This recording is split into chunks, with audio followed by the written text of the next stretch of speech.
If you had kidney failure, would you choose the option that requires 15 or more hours of weekly treatment or the one time procedure that can most likely give you your life back? Aloha, friend. My name is Gina Marisa. I am a transplant wellness specialist. And if this is your first time here, welcome. And if you've been here before, welcome back. Today, we're diving into a topic that affects hundreds of thousands of people worldwide, and included me, kidney disease and its treatments. I'm going to compare the two options. The first one is kidney transplant, and the second one is dialysis. Stick around as we explore the advantages, disadvantages, and why I feel that kidney transplant is the better choice.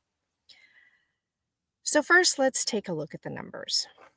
In the US alone, as of March 31, 2025, there are approximately 500,000 patients on dialysis, according to the National Forum of ESRD Networks.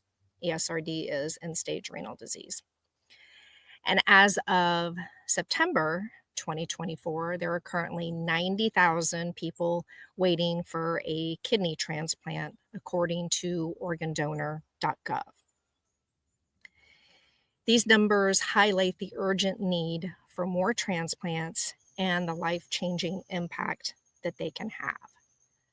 So, first, we're going to go over the pros and cons of dialysis. First, the pros. It's a life saving treatment, and I don't want to discount that at all. Dialysis is a life saving treatment for people that have kidney failure. It helps remove waste products and excess fluid from the body, and it maintains safe electrolyte levels and controls blood pressure. It does give you an improved quality of life. So, dialysis can significantly improve a patient's quality of life by reducing the symptoms of kidney failure, such as nausea, vomiting, and swelling. And a study published in the American Journal of Kidney Diseases in 2018 found that patients on dialysis reported improved physical and mental health related quality of life over time. Another pro is that it prevents or delays coma and death. So, dialysis helps to prevent or delay the onset of coma and death due to uremia, which is a buildup of waste products in the blood. And now the cons.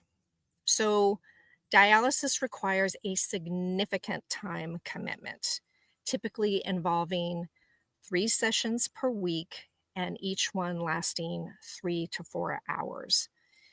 This can lead to missed work if you're able to even work at all, missed social events, and can really impact a patient's daily life and emotional well being.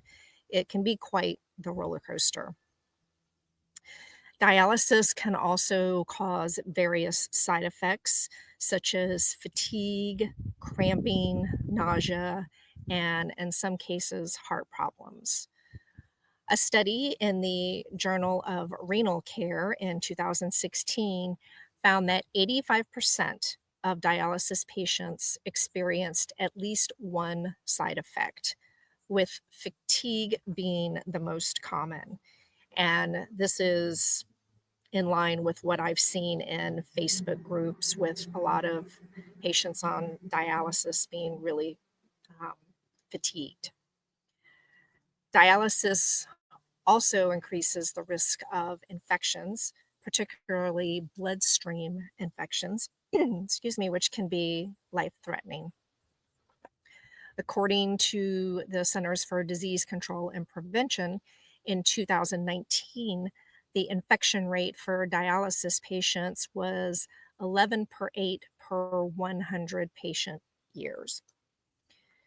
Dialysis can also be really expensive, with costs varying by country and type of dialysis. So there's hemodialysis versus peritoneal dialysis. In the US, the average annual cost of hemodialysis is around $90,000. This financial burden can lead to financial strain and even bankruptcy for some patients, which then, as you might expect, causes a major stressor in the life of the patient, which can lead to further complications, and then it becomes a vicious cycle. So it's it's not easy for sure. And then while dialysis can extend life, it doesn't cure kidney failure, unfortunately.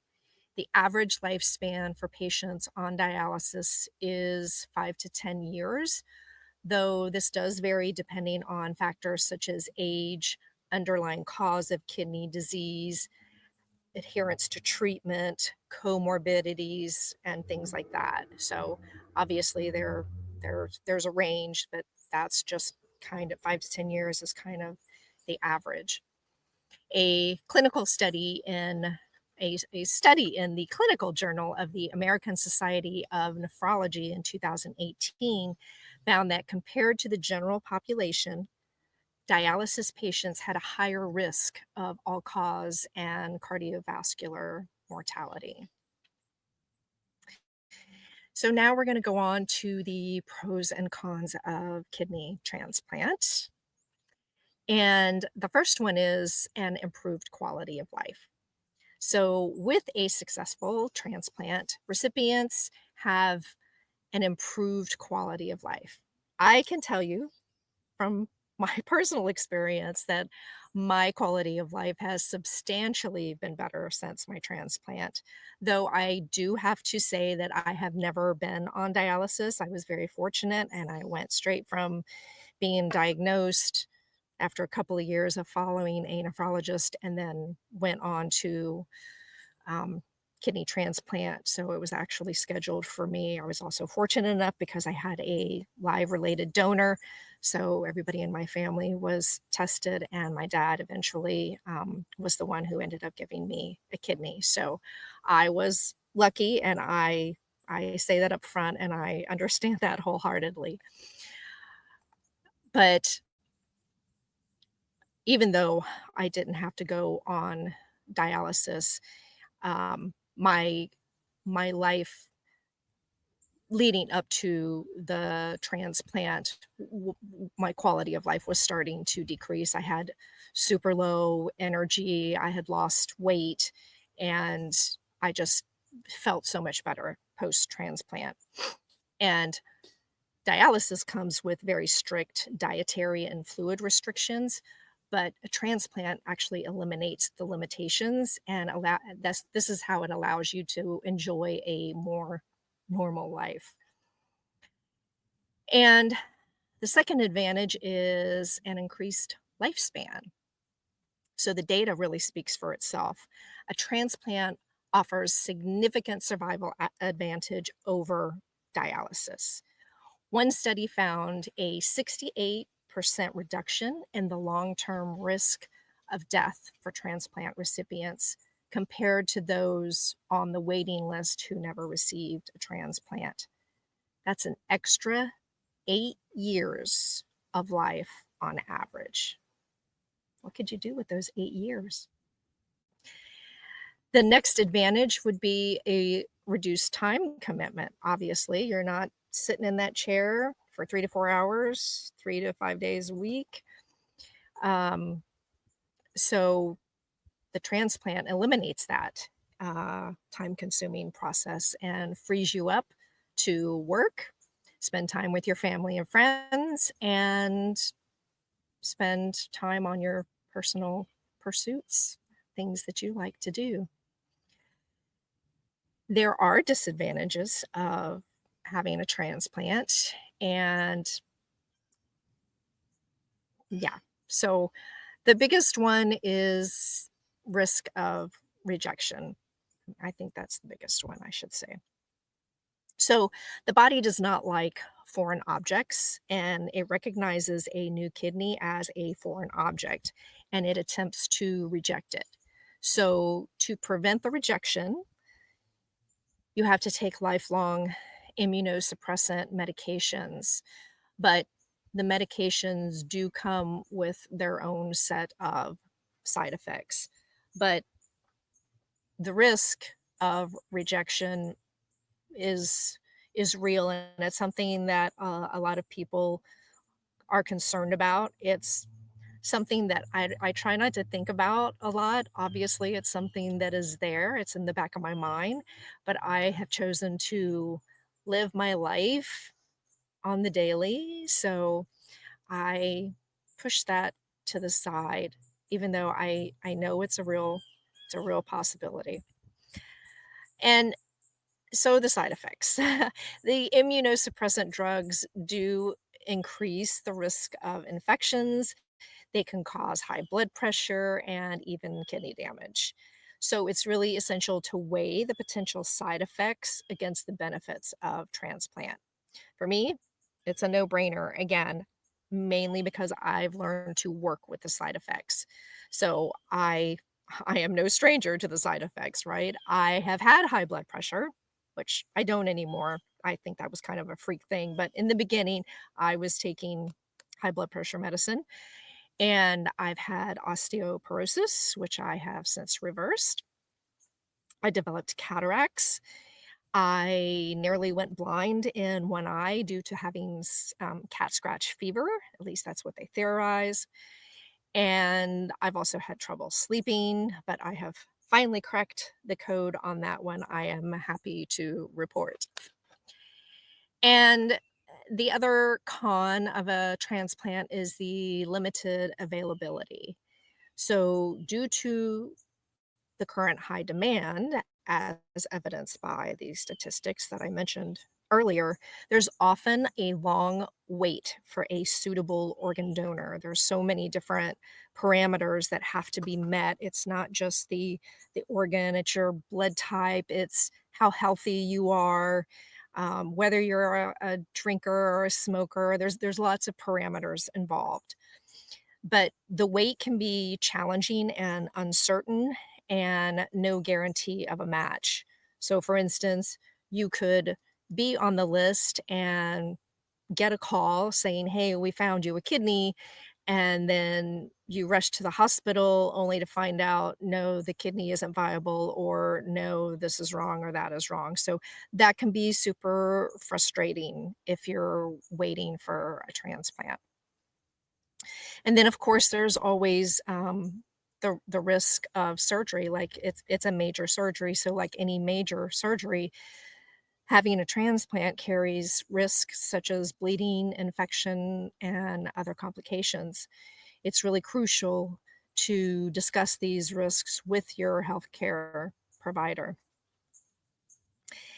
And so, while dialysis is a life saving treatment that improves your quality of life for sure, and prevents death, it also comes with a rigorous treatment schedule and its own set of side effects, increased infection risk, and financial burden, and a reduced lifespan. So, on the other hand, receiving a kidney transplant gives you an improved quality of life, an increased lifespan, and potentially an increased health span, which is how I help my clients. So for me, given the clear advantages, getting a kidney transplant is a no-brainer option that I would certainly choose again and again over dialysis. And for those like me who would choose transplantation, it's also really crucial at this point to raise awareness and advocate for increased organ donation, and to support research to um, into improving transplant success rates. So, if you or someone you know is struggling with kidney disease, I urge you to explore the transplant option and have a conversation with your healthcare provider. So, that is it for today, friend. Thank you so much for joining me. Remember that knowledge is power, and understanding the facts can make all the difference in improving your quality of life and extending your lifespan. So let me know in the comments which option you would choose and why. And until next time, I am Gina. Thank you so much for watching. And if you got value out of this video, I would love for you to like and subscribe. Thanks again.